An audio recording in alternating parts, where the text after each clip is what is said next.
Good evening, forecaster Mark Spencer from Ohio News and Weather with your forecast for Wednesday, February 18th, 2026. A really nice day out there overall. Temperatures were quite mild, kind of spring-like. It took a little bit to get there, but we did get there after some of that rain moved out this morning. Wasn't too bad across the state.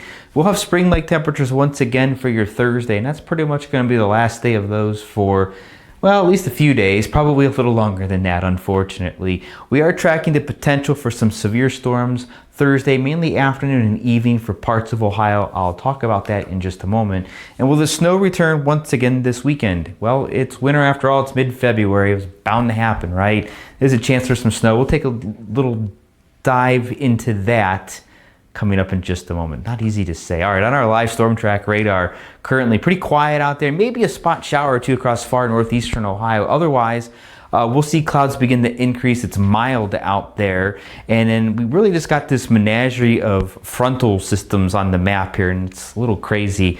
Our main low pressure system right now sitting up in Michigan, and then we have this stalled out warm front, basically just kind of meandering across the lake and into central Pennsylvania. And this is going to kind of move south and north tomorrow and whatnot. And it's not going to affect temperatures a ton. It will a little bit, but it's basically going to be where is the moisture that the showers and thunderstorms are going to kind of like, and where will things kind of develop. So we're going to ignore this weak frontal boundary here. That one is going to fade out. The main cold front's going to be back here, which is across northwestern Illinois right now. That's going to be our focal point for some thunderstorms tomorrow afternoon and evening. And more on that in a moment. Currently, our temperatures across the state, I want to point this out. Cleveland, this is downtown Cleveland at Burke Lakefront Airport, 39 degrees. Inland at Cleveland Hopkins, it's 52 degrees. So very, very tight gradient of very cold air versus warm air. So if you're really close to the lake, it's in the upper 30s. If you're just a few miles inland, you're pretty much in the upper 40s to low 50s. And we find a lot of 50s across the state, especially across western Ohio, upper 50s still, and mid 50s down into south central and southeastern Ohio tonight. A couple places a little chilly. Dover, New Philadelphia, still clear out here, so you guys are falling quite a bit. Temperatures will not fall too much further into the 40s overnight tonight. We'll still stay in the upper 30s in parts of northeastern Ohio, but we'll also have some fog developing as well, and that is why the National Weather Service has a dense fog advisory for a good portion of northeastern Ohio, Lake Geauga, Portage, Ashtabula, Trumbull, and Mahoney counties. That runs through about mid-morning Thursday morning. Fog is possible just about anywhere, so it's very possible we see a few more dense fog advisories pop up overnight tonight. And again, if you do run across some of that patchy dense fog, slow down and just allow for a little extra travel time, a little extra space between you and that vehicle in front of you as you head out the door to work Thursday morning. All right, let's take a look at our thunderstorm outlook here for Thursday, brought to you by Bravo Charlie Productions. The Storm Prediction Center does have a slight risk for severe storms across generally southwestern Ohio, around that from parts of northwestern, west central, into portions of central Ohio and south central Ohio. Here's a marginal risk of severe storms. Best chance is going to be here. We kind of got a mix of all three hazards here. An isolated brief tornado is possible, isolated large hail, and damaging winds up to about 65 miles per hour possible with any storm that moves through. Not every storm will be severe, but any storm could indeed really produce any one of these threats. And we could see some threats up towards northwestern Ohio too, where we're in that marginal risk. We could see a few thunderstorms up there that could get strong or briefly severe as well. Do have one model kind of showing that, and that's this model right here. As we go through the day, we'll put this into motion, and we'll see a nice little cell here at the line segment. That could produce some gusty winds if it develops.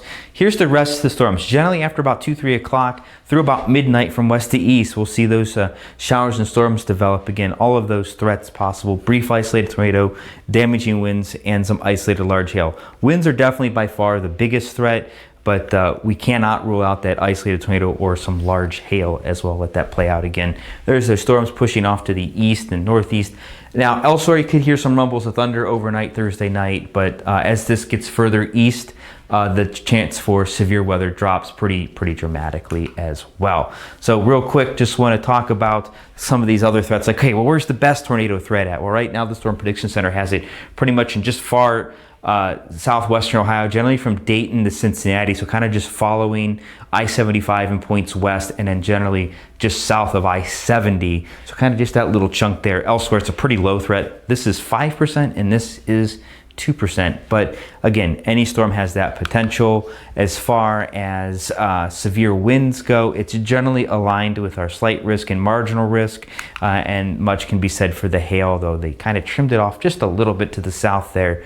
But again, that's our best threats for all three of those hazards for your afternoon and evening on Thursday. Let's shift gears. Let's look a little bit further ahead, Sunday and into Monday. So our longer range models, the GFS or the American model, whichever you want to call it, the European model and the Canadian model, all three are different. The Canadian model is the most aggressive, and it wants to just really wall up the lakeshore there in northern Ohio. It's anywhere from about 9 to 12 inches of snow. It's kind of been consistent on that. I do kind of think right now that is overdone. A lot of this is going to snow-wise is going to be associated with a system that's down here. It's either going to move up the coast or out to sea, depending on which model you like. This one kind of takes it out to sea. They take it up the coast a little bit and out to sea. It doesn't really bring the storm together that great. What does that mean for us snow-wise? It means a whole lot. It really doesn't. Kind of scattered snow showers Sunday into Sunday night and part of Monday, maybe some lake effect snow in there for a time as well. And this model really only produces 1 to maybe locally 3 inches of snow in parts of northern and eastern Ohio. That's really about it. Although snow could fall back further west, it's not really going to amount to much of anything. The GFS is kind of similar. But it has a lot more snow as you cross the state line into Pennsylvania with a little bit more robust system moving up the coast. The Canadian, it just wants to snow like crazy, and I think that's a bit overdone, seeing that we're not really getting all that cold, which is great. We're all tired of the cold weather, so we're keeping an eye on it as things come a little bit clearer. If we need to, we'll have a snowfall map on our Facebook page. All right, our forecast for tonight, again, if you're into that lakeshore, it's going to be kind of chilly, and we'll go 43 Cleveland. This is much of Cuyahoga County except for the lakeshore, which will probably stay in the upper 30s. Chances of patchy fog just about anywhere tonight. If you don't get the fog, it's mainly cloudy, and temperatures otherwise generally in the low to mid 40s. New Philadelphia could actually get a little bit cooler than that. Same with Youngstown, they could actually drop into the upper 30s as well. Tonight's forecast brought to you by our partner Amplex Internet. For your day on Thursday, kind of as advertised, we have rain that will move in, not all day, generally the afternoon into the evening hours. Thunderstorms possible across southwestern Ohio. Again, we do have that slight risk for severe weather. We'll keep you updated on our Facebook page. If we need to go live, we will go live as well. Otherwise, spring-like mid to upper 50s for much of northern Ohio. Otherwise, low to mid 60s for central and southern Ohio. Our forecast for Thursday is brought to you by our partner at Canopy Management. All right, because we covered the severe weather and some of the snow, I don't have the 5 days for you, but definitely stay with us on our Facebook page for the very latest on any severe weather threat through the day on Thursday. Have a good evening.